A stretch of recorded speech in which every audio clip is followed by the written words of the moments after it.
जी, यानी कि गौतम कौल साहब ये कह रहे हैं कि दिल्ली पुलिस जिम्मेदार हो ना हो, कितनी हो, कम हो, ज्यादा हो, वो मायने नहीं रखता। सबसे बड़ी जिम्मेदार मानसिकता है जो कि आजकल विकृत हो चुकी है। दिल्ली पुलिस कमिश्नर साहब ने भी जैसा कहा।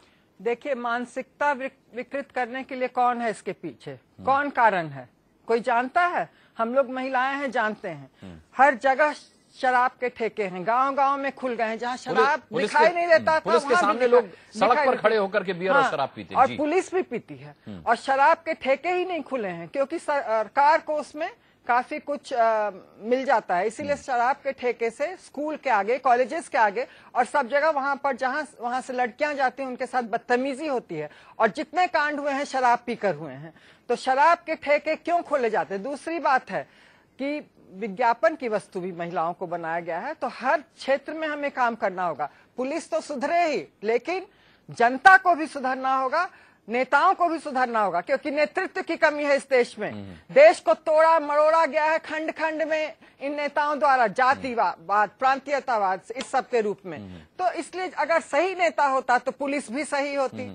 नेता भ्रष्ट है तो पुलिस भी भ्रष्ट है, ये तो मैं साफ तौर पे कहूंगी। अब पुलिस वही कह रही है जो नेता कह रहे हैं, गृह मंत्री, क्योंकि बार-बार ये कैसे कहने की हिम्मत करते हैं। ये तो दीपिका शर्मा जी बेहद दुर्भाग्यपूर्ण भी है, क्योंकि अभी कुछ ही दिन पहले हमने सुना था शरद यादव जी किस तरीके से सदन में कह रहे थे कि शायद हम में से ऐसा कोई नहीं होगा जिसने अपनी जवानी में लड़कियां न छेड़ी किया होगा। जी देखिए, मानसिकता बिल्कुल वही है, परंतु हम पुलिस फोर्स से कुछ उम्मीद रखते हैं, क्योंकि लॉ एंड ऑर्डर उनके हाथ में है, डंडा उनके हाथ में है, यूनिफॉर्म उनके पास है, मींस एंड हर ऑर्गेनाइजेशन उनके पास है।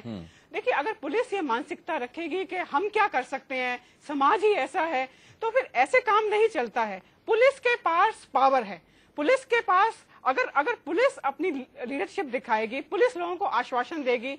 नीरज कुमार जी को पहले ही दिन पब्लिक के सामने आना चाहिए था, उनको आश्वासन देना चाहिए था कि हम इमीडिएटली हम कल्प्रिट्स को पकड़ेंगे, आपके सामने प्रस्तुत करेंगे, आप बिल्कुल डरिए नहीं। और हम क्षमा चाहते हैं अगर एफआईआर रजिस्टर नहीं हुई, अगर हमारे लोगों ने ब्राइब देने की कोशिश की, मैं उसके लिए पर्सनली पब्लिक से क्षमा चाहता हूं। अगर पुलिस कमिश्नर इतनी भी बात पब्लिक के सामने कह देते तो पब्लिक को इस बात का विश्वास हो जाता कि कम से कम दिल्ली पुलिस का जो सन है आपके साथ हर समय सदैव आपके साथ, वो उनको थोड़ा सा विश्वास। गौतम कौल साहब, इतना तो हो जाना चाहिए था कम से कम कि पुलिस कमिश्नर पहले आकर के ये बता देते कि दिल्ली पुलिस क्या कुछ कर रही है। मैं पूरा मानता हूं, ये मैडम ने अभी बात कही है, इससे मैं बिल्कुल वाकिफ हूं। मैं समझता हूं कि इतनी हरकत तो ये हो ही सकती थी, नहीं हो पाई है, ये एक अफसोस की बात। लेकिन दिल्ली के पुलिस कमिश्नर एक हफ्ता लगा देते हैं जनता के सामने, मीडिया के सामने आने में। डर क्यों? ये इतना डर क्यों, या इतनी लापरवाही क्यों, इतना क्या हल्के में लिया गया इस पूरे मामले को? क्या सोच रहे थे पुलिस कमिश्नर? अब इसका मैं क्या करूं, ये तो अपना विचार होता है। देखिए, मैं तो सामने बैठा हूं आपके। नहीं, वो अपने पुलिस कमिश्नर नहीं है, वो हमारे और आपके पुलिस कमिश्नर हैं, दिल्ली के पुलिस कमिश्नर हैं। जब हम ऐसे ओहदे पे भी थे, तब भी हम मीडिया से बिल्कुल वाकिफ रहा करते थे। पर अब ये अपनी काम करने की प्रणाली होती है, ये आजकल अभी इसीलिए सर अब लौटकर उस सवाल पर आते हैं जिससे डिस्कशन शुरू किया था। अगर दिल्ली के पुलिस कमिश्नर इतने भी जिम्मेदार नहीं है तो फिर क्यों नहीं मान लेते आपके, उन्हें इस्तीफा दे देना चाहिए? देखिए, इस्तीफे देने की जो बात है वो अलग है। एक कमिश्नर ऑफ पुलिस को आप बनाने में कम से कम 35 साल लगते हैं।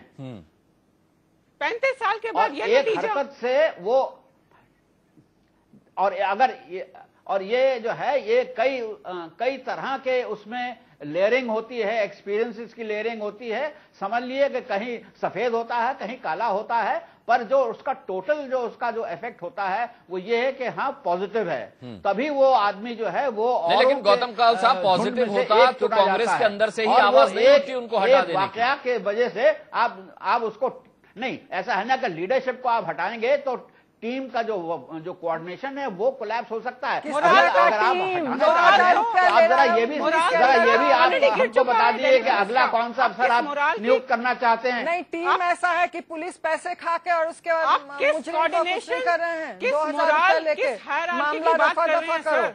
इस समय वक्त की डिमांड है कि मॉरल रिस्पॉन्सिबिलिटी उठाई जाए। अगर आपके अंदर इतनी भी आत्मा है, अगर कमिश्नर साहब के अंदर थोड़ी सी भी आत्मा है, तो पब्लिक के सामने आए और कहें कि 8 दिन से मेरे से गलती हो रही है और मैं आज अभी इस्तीफा देता हूं क्योंकि मैं इस कुर्सी के लायक नहीं हूं। दिसंबर गैंगरेप के बाद इतनी सख्ती आ जानी चाहिए थी कि ये मामले होने नहीं चाहिए थे। सर, मुझे आपको ये बताने की जरूरत नहीं है कि हर मोहल्ले में, हर नेबरहुड में बीट कांस्टेबल्स होते हैं, हेड कांस्टेबल्स होते हैं, काफी पुलिसकर्मी तैनात होते हैं, लेकिन